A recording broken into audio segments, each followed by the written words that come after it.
Ay.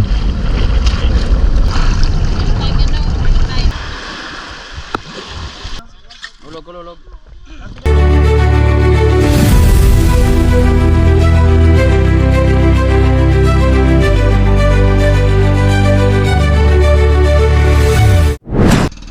Welcome back sa ating episode.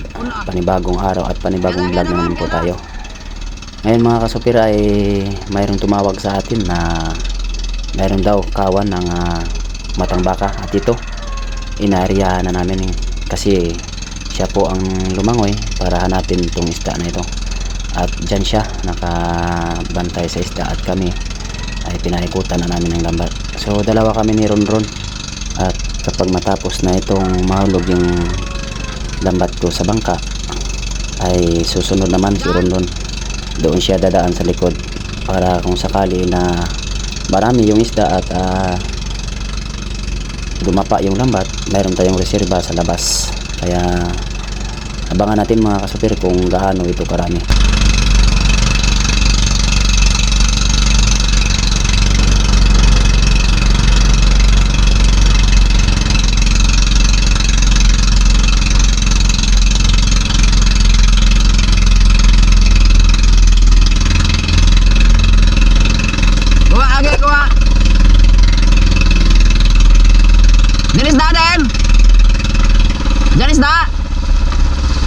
Libot.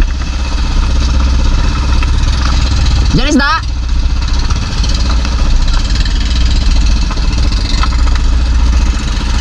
Ano isda ara nang dulaw?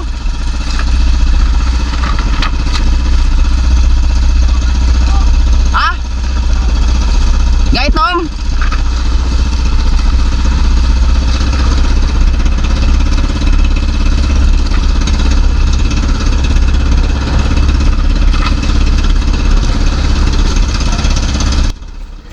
At pagkatapos nga namin itong naihulog lahat yung lambat namin, so inutusan ko si Bobby na tumalon para tingnan yung isda. At ganun din si Ronron, sinabihan ko na bilisan din ang pag-ikot doon sa labas at baka mauli. Kasi pag ito yung matang baka, kasi pag nabigla ito, dire-diretso na ito, magkanya-kanya sila at magbabanggaan sa lambat. At may posibilidad na dadaan sa itaas kapag dumapa yung unang ikot natin. So mas maganda na mayroong reserba sa labas. At sa hindi natin inaasahan mga kasupir ay maliliit pala yung isda. Kaya para mas sure, tumalon ako at tiningnan ko mga kasupir. At ito, tumalon nga ako mga kasupir at lumangoy. Tiningnan ko yung sitwasyon. Meron nga mga huli ngunit kaunti, tapos kung makikita ninyo, yung iba tagos yung isda kasi malaki yung mata ng lambat. Tapos yung isda maliliit. Dapat nito yung gamitin natin ay mga 9 o 8 kasi siko yung lambat namin.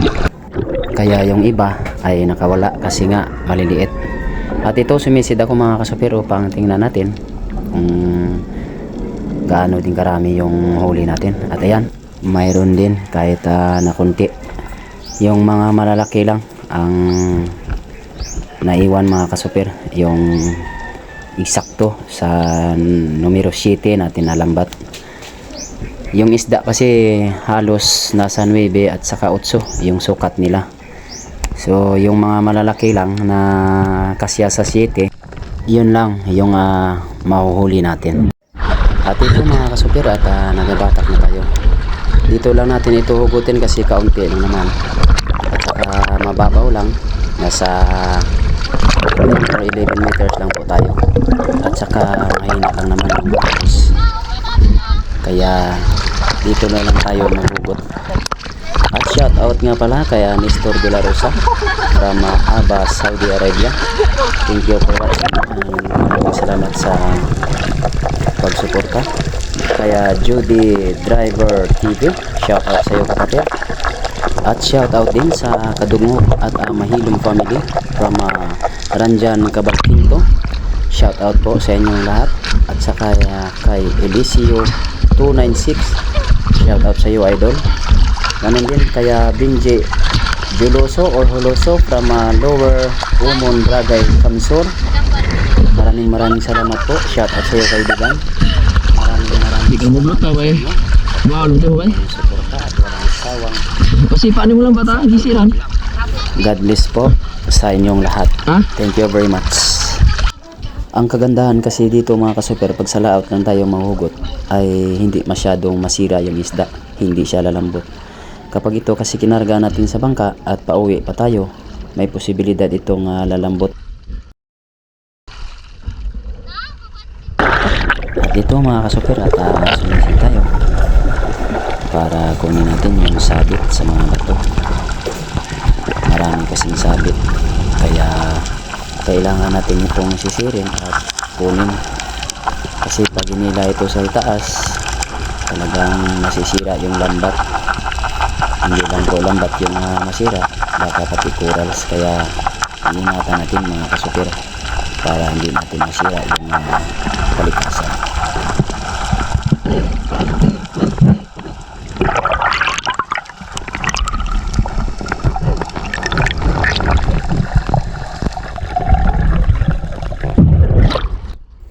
Mayroon nga pala tayong kasama na dalawang dalagang Pilipina. So napakaseryoso nila mga kasupir kapag naguhugot ng isda, at saka napakasipag. Guwapa yun. Kung ano, wala makugot at isda. Kung ano, wala na makugot at isda agad. Ha? Oh, dalang.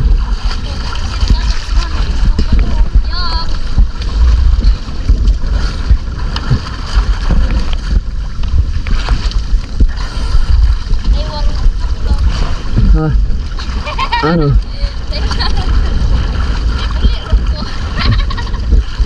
Binutang ni Musda eh. Ano mga butang ha? Bulaw?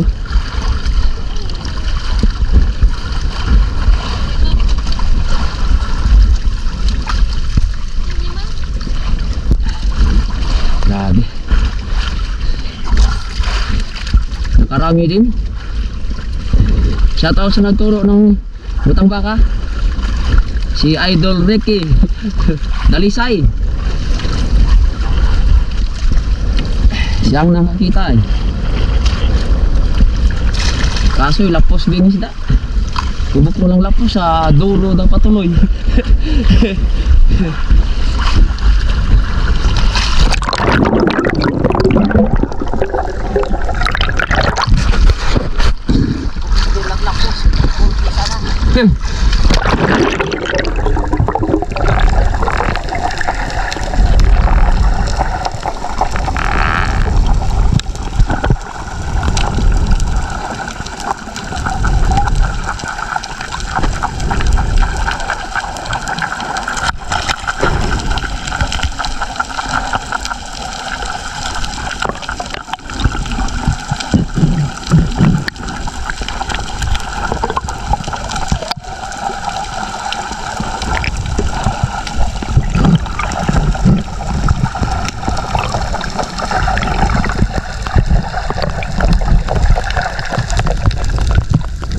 At ito mga kasupir, dito lang banda yung marami yung tuloy, kasi yung iba kasi tagos.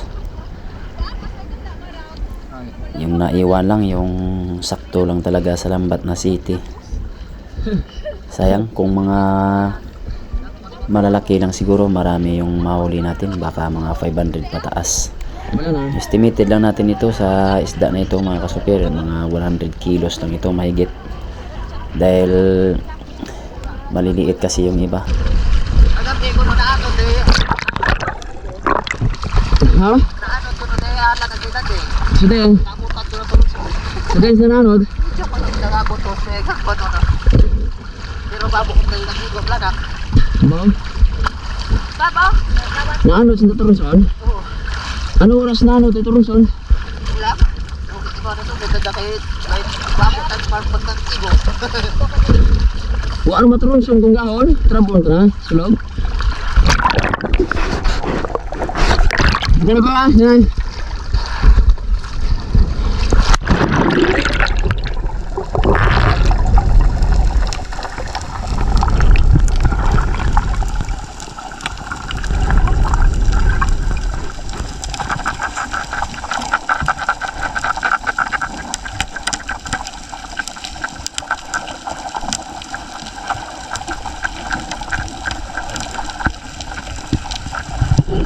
Hindi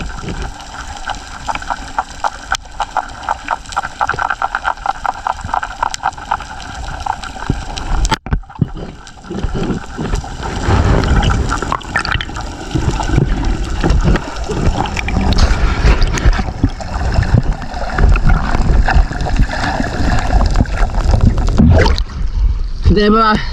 Kabuti.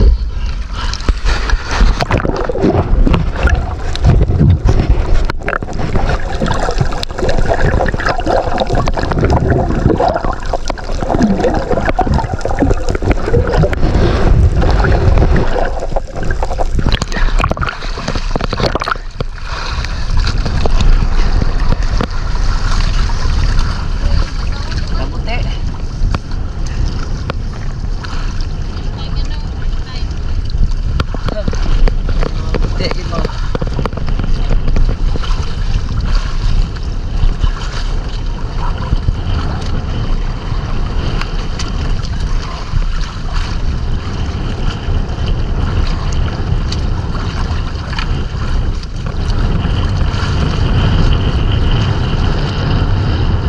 Pinalo ko din eh.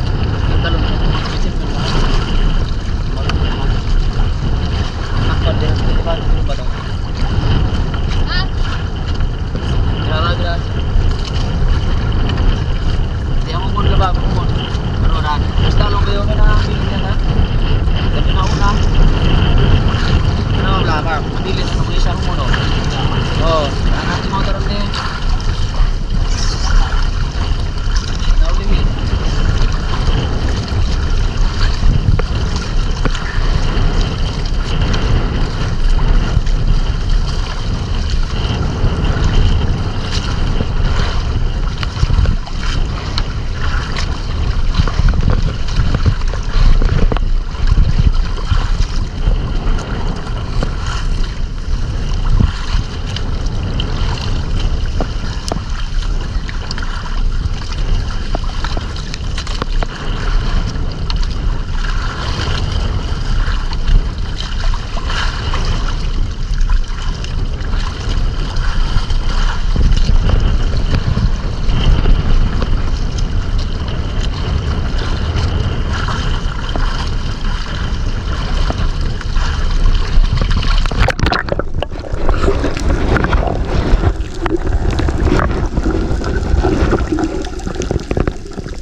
Dari bab. Lugay ba yung lamar? Lugay ba? Hindi po sa hindi berawam sakit ng umong kan.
Grabe. Samba.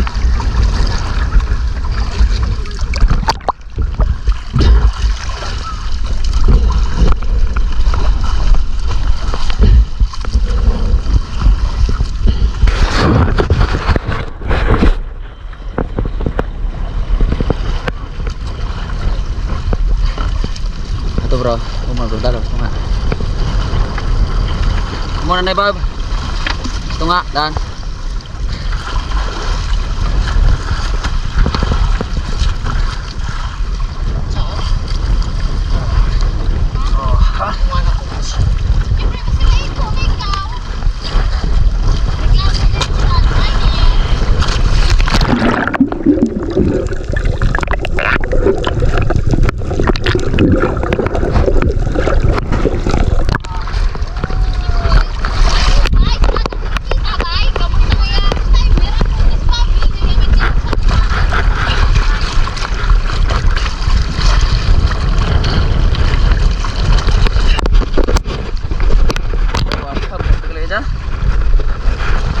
Tahun saya kan oh.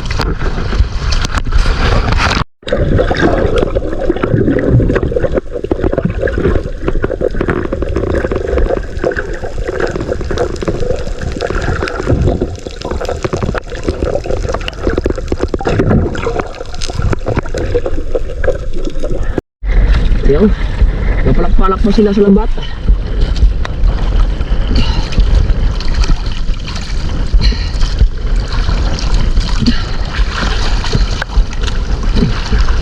Mabuhay ang bagong asawa.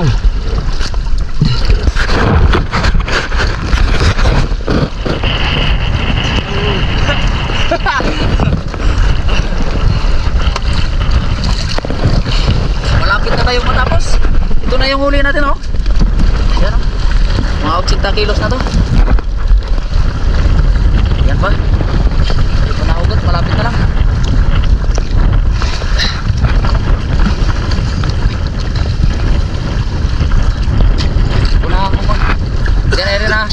Diyan ay magkuhan na mo. Di pagpirsa ay ka kuhan biyo hugot. Kasama lang ang isda.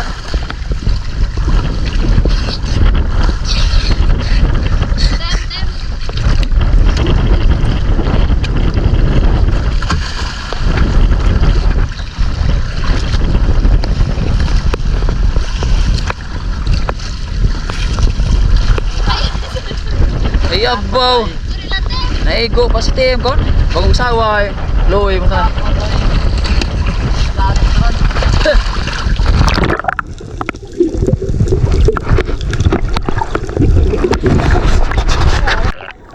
At ito mga kasuper, tapos na tayo. Halos 2 oras at kalahati bago natin na tapos yung paghugot natin. So abang lang tayo mga kasuper kung ilang kilo yung huli natin. Pag nakakilo natin doon sa tabi.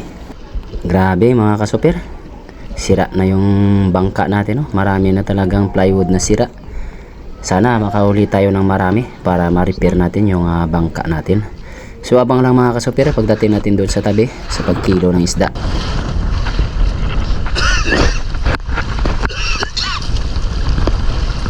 Parang malubog na tayo.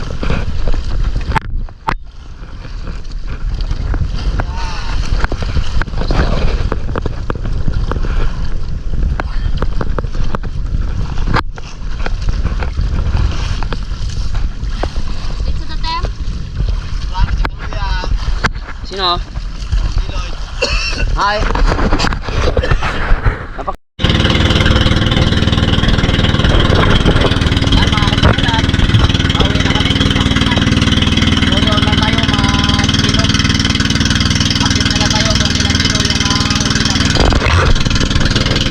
Salamat sa biyaya.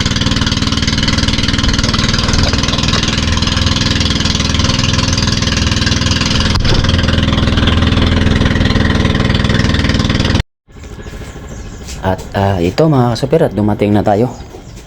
Halos kalating oras yung biyahe natin galing doon sa may Front Beach pauwi dito sa Malabon. Medyo kalmada dito, hindi gaya doon sa Front Beach. Medyo malakas yung hangin at saka maalon mga kasuper. Punggitim. Punggitim. Mamatay. Yan, dito na tayo.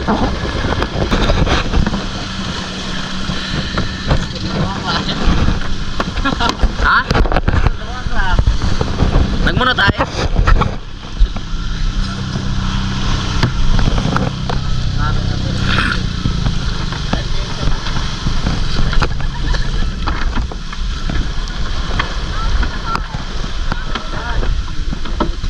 yung isda natin. Salamat sa biyaya ngayong araw. Thank you Lord. God bless.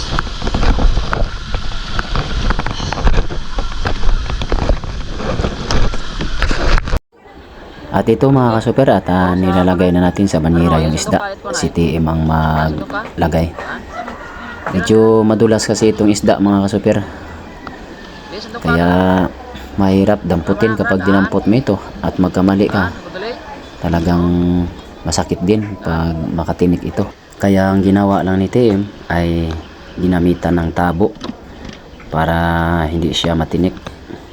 Kasi medyo mahapdi dito ng konti. Mula ba dyan? Saan ay?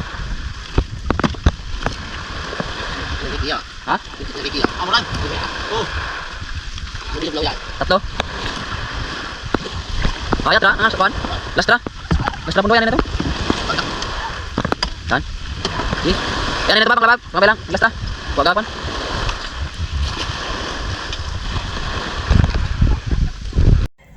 At ito, magsimula na tayo magkilo mga kasuper, para malaman natin kung gaano karami itong isda, kung ilang kilo ito. Kasi magbibigay kami ng 10% sa nakakita at nagturo sa amin ng isdang ito. Yung sa pula nga pala na box na yan mga kasuper ay nasa 50 kilos na pala yan, na kilo na pala. Tapos ito yung si Uncle Tony kilo ay simula pa lang yan. Kaya hintayin muna natin kung ilang kilo. Kasi pag 50 yung ito, kailangan magkilo din siya ng 50 para pareho-pareho sila na tag 50 kilos. So hintayin natin mga kasuper kung ilang kilo ang aabutin itong isda na to.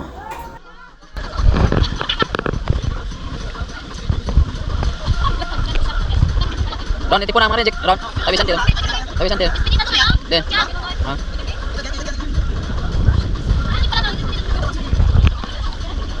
Go lagi, pang. Lukya.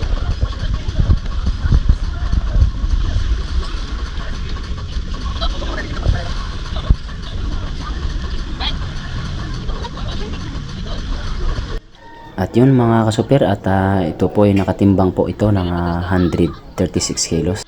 Sa 10% mayroon siyang 13 kilos, pero bibigyan natin siya ng 15 kilos. So 200 per kilo nito mga kasuper. So mayroon siyang 3,000 pesos. At sa 136 kilos mga kasuper, minus natin yung 15 kilos, 121 kilos yung natira sa amin. Times natin sa 200 is 24,200. Babay na sa inyo. God bless.